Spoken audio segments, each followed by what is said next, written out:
Good morning, Ambassador, and good morning, thank you for joining us on this morning. I know it's a hectic schedule for you. There's a lot happening this month, so we appreciate you making time to join us. But obviously, EU Day coming up this week. What's the significance of it, especially in the context of the EU and Zimbabwe and our relations? First of all, I think it's a historic date, 9th of May 1950.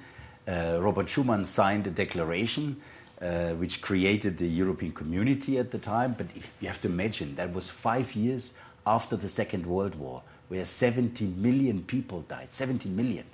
And people are sitting together where family members were lost, and we're saying we have to do something. We have to focus not anymore on what divides us, but what unites us.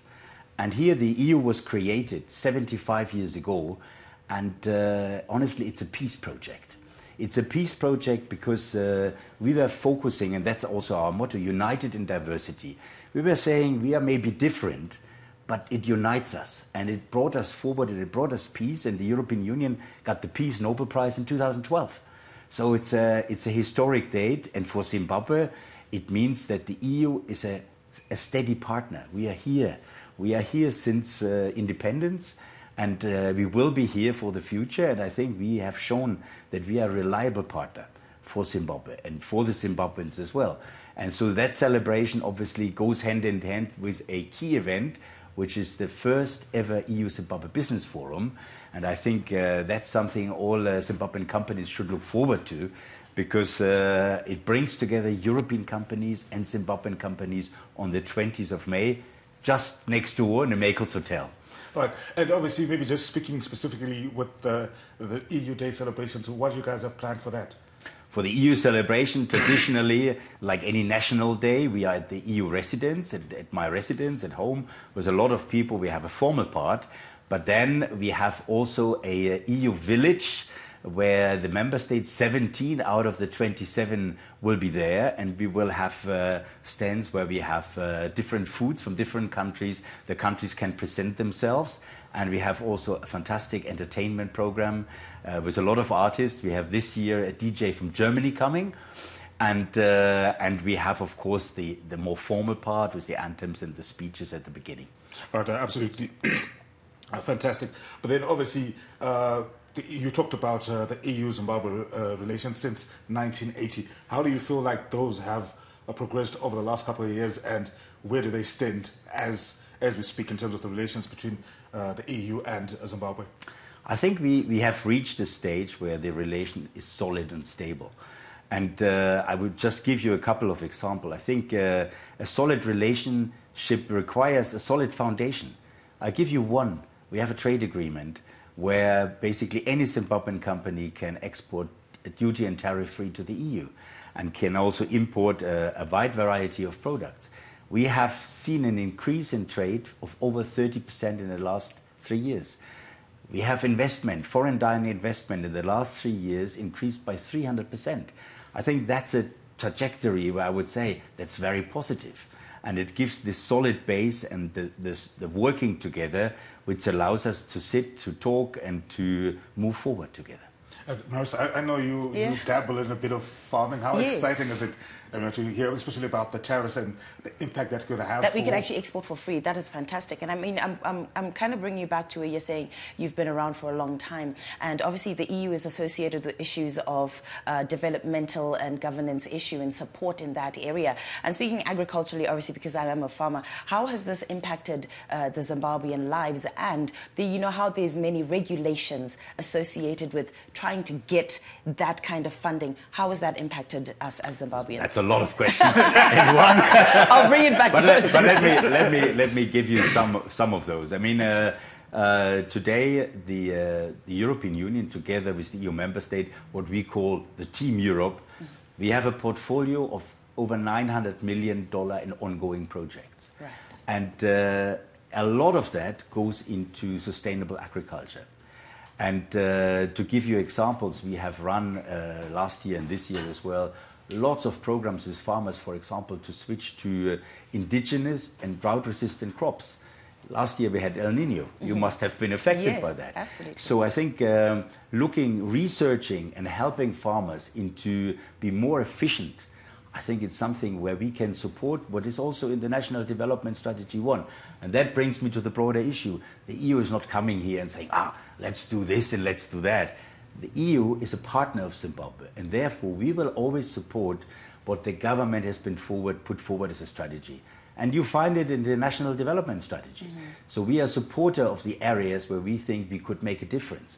And farming is certainly one, and there are plenty of programs also for young farmers, for women. Yeah. I mean, if I look back only in the last couple of months, I have signed for $60 million on lending facilities. Sounds very technical. What it means is it allows a long tenure loan with a low interest rate through a local bank. So our bank, the European Investment Bank, comes in, works together with Stanbic, for example, with NMB and other banks, and allows then people, in particular women, this was my last one for 20 million, and small and medium-sized companies, in particular in the agricultural sector, to have capital.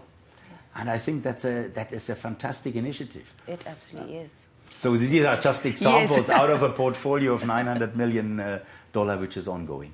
All right, Ambassador, I know we talked about the EU Day, obviously, as the build-up to what is a busy month for you.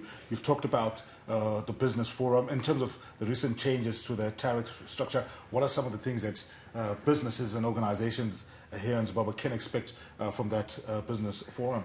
So first of all, there was not a recent change of tariff. I saw that because in ZITF said, in times where everybody talks about tariff, I would like to remind you that you can all export to the EU tariff and duty free. Yeah. But it exists. But here we come to the first issue. Only 200 Zimbabwean companies are currently registered for export. It's too little. Yeah. Yeah, so you need to help us as well to get this message across that companies can export. And every time I go somewhere, I see this again as an issue. Now this year, next door, as I said, in the Makels Hotel, we will have the first ever EU Zimbabwe Business Forum. So why did we do that? Because we feel the time is ripe for European companies to come here and also to look for partners, look whether they find a Zimbabwean company to move forward in trade and investment and to increase these volumes, which are already very good, but we could do much more. So I think companies coming to that event should expect an event which is tailored to needs of businesses. So it's about how can I invest in Zimbabwe? How can I find a partner? We have set up a platform where businesses can meet beforehand and can set up potential joint ventures. It's all geared towards how to do it. And we have chosen 3 value chains together with CEDA because we wanted to have value chains where the Zimbabwean side said, that's great, and the European side that we have a real interest. Horticulture, agriculture, and agro-processing, number 1. Renewable energies, number 2. And the mining value chain is not necessarily primary mining because the EU is little in primary mining, but it's supplies and services around it. These are the 3, and we have already around over 150 companies actually enrolled. We have still a couple of weeks to go. So we hope that will be a successful event and businesses will really be able to have joint ventures afterwards. You mentioned that we only have just 200 companies registered to export to the EU. What do you think has been the challenges in terms of getting more companies registered and getting access to that market? I think the number 1 reason is information. People sometimes, every time I meet another group and said IDF and meet another group of companies and I say, do you know that you can export duty and tariff free to the EU? They say, no, I didn't know. And even imports, sometimes people pay for machinery duties while they should not pay. So it's a number 1 issue is information. And I think the number 2 issue is also, and I think you said it before, to find the right way. There are administrative procedures and therefore we are running a lot of programs. We actually put currently $10 million only in facilitating that, whether it's informing companies or the border posts or training programs. We do all that. But number one issue is really to get the message across to everybody that that possibility exists. And obviously, we are broadcasters. We are biased a bit towards the arts and being on TV. Obviously, even biased more towards things to do with the film industry. I understand, obviously, the film festival is back again this month. I mean, this guy's so much going on. So much is going on. And in between, by the way, I will go to Ivory Coast for the arrears clearance process, where I'm a co-chair here as well. So it's a real busy month. Yeah, and let's talk about the film festival. Do you have details on what we can expect here in terms of what's going to be happening on that? But it will be a bit the format we had in the other years as well. I think we will focus on a theme. I will not yet say it because we are currently working on it, and it will not only be in Harare. I think that traditionally we have shown as well. We have, I would say, a film festival road which goes then down to Bulawayo, and I think it will be an exciting moment. I'm personally looking forward to that. I made sure that I come back in time for the Philly Film Festival, and I will be able to do it myself. And I hope this time not only in Harare, but also in the other locations. Now, obviously, as we just round off our conversations, maybe just moving more to a personal note, your experience since you've been here in Zimbabwe in terms of the relations, not just from a business or developmental perspective, but just the experience of living in this country, and maybe what you like sharing, whether when you go to Cote d'Ivoire or when you interact with the different embassies from Europe here in Zimbabwe. What is your key message when you interact, when you talk about the Zimbabwean experience? I think it's a fantastic experience. I should have brought in my entire family here. I think they would say the same thing. I mean, it starts with a diversity in nature, whether it's you go to Vic Falls or you go to Bulawayo or Great Zimbabwe or Matopo Hills or Gonarasu or Binga, or I have been, I think, in Nyanga. I have been a bit everywhere. What a variety. But I think the real thing I'm always saying is that these are the people. The people in Zimbabwe, I mean, they're all nice, they're educated. But also, look at last year, I was talking about El Nido, resilient. So I think that makes living in this country a pleasure. And that's why I said I should bring my family in, because my son is in school here. He learns Shona, by the way. Oh, wow. And he would say the same thing. My wife would say the same thing. It's a great country to live in.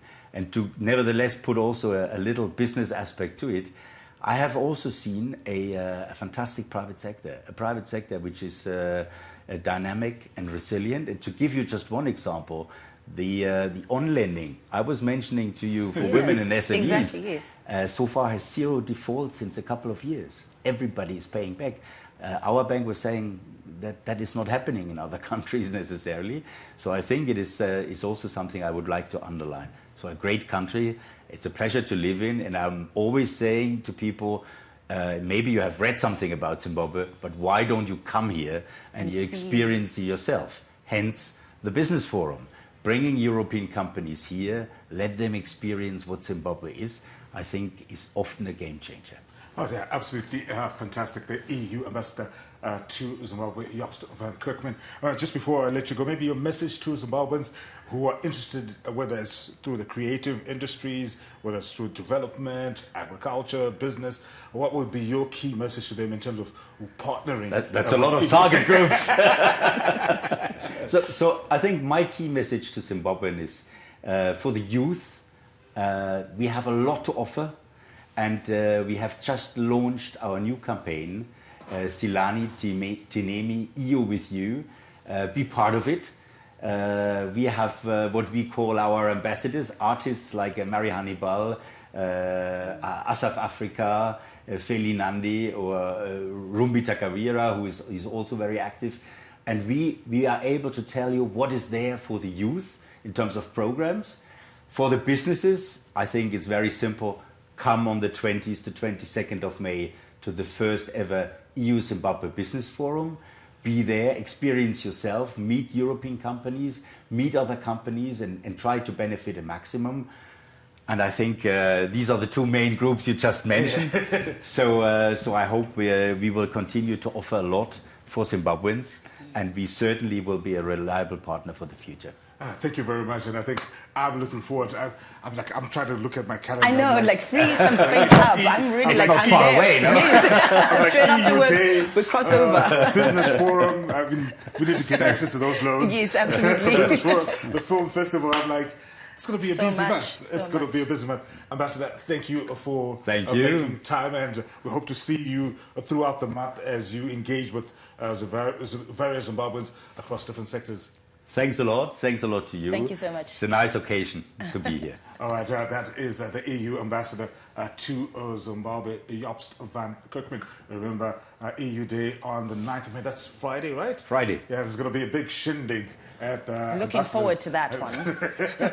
at the ambassador's house. We also have the business forum on the 20th of 20th to 22nd of May. 20th of May. And then there's the film festival. I mean, like, so if you ever thought to question the relations between Zimbabwe and the EU, if you look at the itinerary for just this month along, I think we're bosom buddies. If we could call it that. Very good friend.